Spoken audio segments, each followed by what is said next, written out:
अध्यक्ष नारायण कुचे यांचा सत्कार झालेला आहे।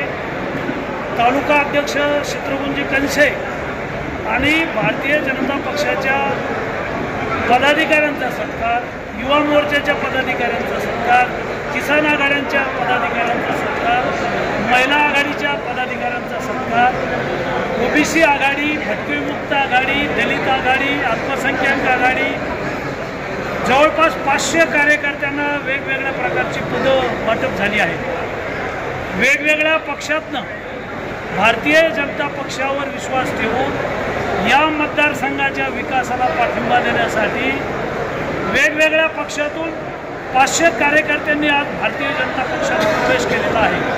2000 लोकांच्या उपस्थितीत हा कार्यक्रम झाला आहे। आगामी नगरपालिका परतूर, जिल्हा परिषद, पंचायत समित्या या सर्व निवडणुका जिंकण्याची मुहूर्तमेढ आज लावलेली आहे आणि 100% भाजपचा हा कार्यक्रम होता। महायुतीच्या वतीनं, आमच्या 3 घटक पक्षाच्या वतीनं जिल्हा परिषदेवर भारतीय जनता पक्षाचा अध्यक्ष बसला पाहिजे या दृष्टीनं आमचं कामकाज चालू आहे। महायुतीमध्ये माननीय अर्जुनराव खोतकर, माननीय नारायणराव कुचे, माननीय हिकमतदादा उडान, संतोषराव दानवे, आम्ही सगळे एक ताकदीनं महायुतीचा झेंडा अर्थात भारतीय जनता पक्षाचा जिल्हाध्यक्ष बसवणार आहोत। मागच्या वेळेला आमच्या 23 जागा निवडून आल्या तरी आम्ही विरोधी पक्षात बसलो, मात्र यावेळेला घट्ट युती आहे आणि महायुतीचा झेंडा फडकेल जिल्हा परिषदवर, यात आता कुठली शंका नाही। सर्व जिल्ह्यातल्या पंचायत समिती महायुतीच्या ताब्यात आल्या पाहिजे या दृष्टीनं आजचा हा कार्यक्रम ऐतिहासिक कार्यक्रम होता। तरुण मुलांनी प्रवेश केला, महिलांनी प्रवेश केला, दलित समाजाच्या कार्यकर्त्यांनी प्रवेश केला आणि सगळ्या पक्षातले चांगले लोक आज भारतीय जनता पक्षामध्ये आलेले आहेत। आजचा कार्यक्रम म्हणजे प्रचंड उत्साह होता कार्यकर्त्यांमध्ये, जल्लोष होता आणि विकासाला पाठिंबा देण्यासाठी हे सगळे लोक भारतीय जनता पक्षात आलेले आहेत।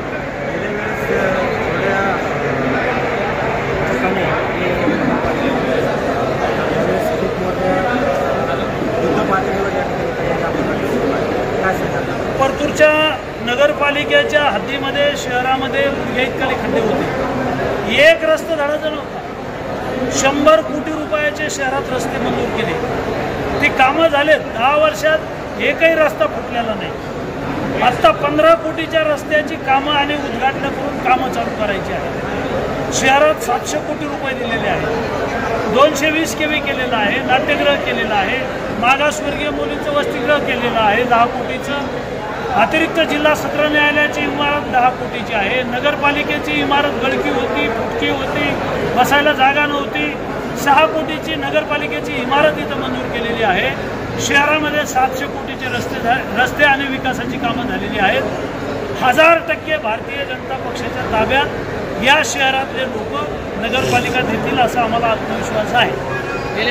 आपल्या स्वतःच्या बळावर भारतीय जनता पक्षाच्या कार्यकर्त्यांनी गावातले काही मतभेद असतील, ठीक आहे, आम्ही जिल्ह्यावरचे मतभेद आहे, पण आम्ही कार्यकर्त्यांच्या निवडणुकीसाठी हे केलं।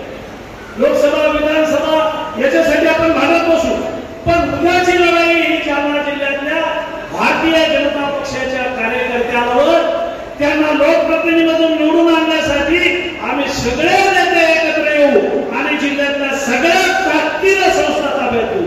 पंचायत समिती असेल, जिल्हा परिषद असेल, ग्रामपंचायत असेल, म्हणजे आज मोदीजींचा दबदबा सगळा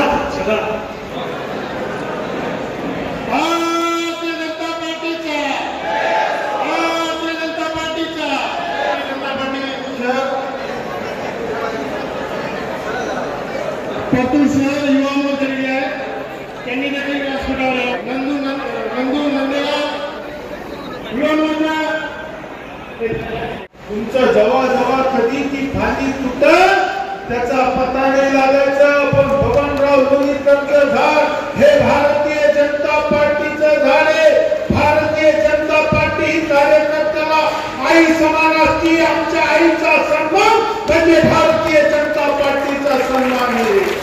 तो सन्मान आपल्याला नगर परिषदला कमळाचं फूल दाखवायचं आहे। मी राहुल भैयाला बसता सांगित होतो, काही जरी झालं तर देश सत्ता भारतीय जनता पार्टीची आहे, मोदीजीचं नेतृत्व आहे, राज्यात सत्ता देवेंद्रजीचं आहे. आणि आता हिरं बबनराव लोणीकरचं नेतृत्व जरी असलं, परतूर मध्ये एका नगराध्यक्षा भारतीय जनता पार्टीचं नेतृत्व असलं पाहिजे. भाऊने त्या ठिकाणी करून दाखवलेला आहे. आणि आता तर तुमच्या सगळ्यांच्या विश्वासावर पंचायत समिती आम्ही जिंकू. शहराचे किती पदाधिकारी आले तर परतूर शहराची नगरपालिका देखील मागच्या वेळेस ती बंदुकीची गोळी कानावर केली ना पुढच्या, आता डायरेक्ट लागली पाहिजे सौदा. भारतीय जनता पार्टीच्या ताब्यात परतूर नगरपालिका सुद्धा आपल्याला आणायची आहे. आणि त्यासाठी सर्व या पदाधिकाऱ्यांनी झोकून देऊन काम करा, पूर्ण ताकदीने कामाला त्या ठिकाणी लागा. निश्चित मी तुम्हाला खात्री देतो की भारतीय जनता पार्टी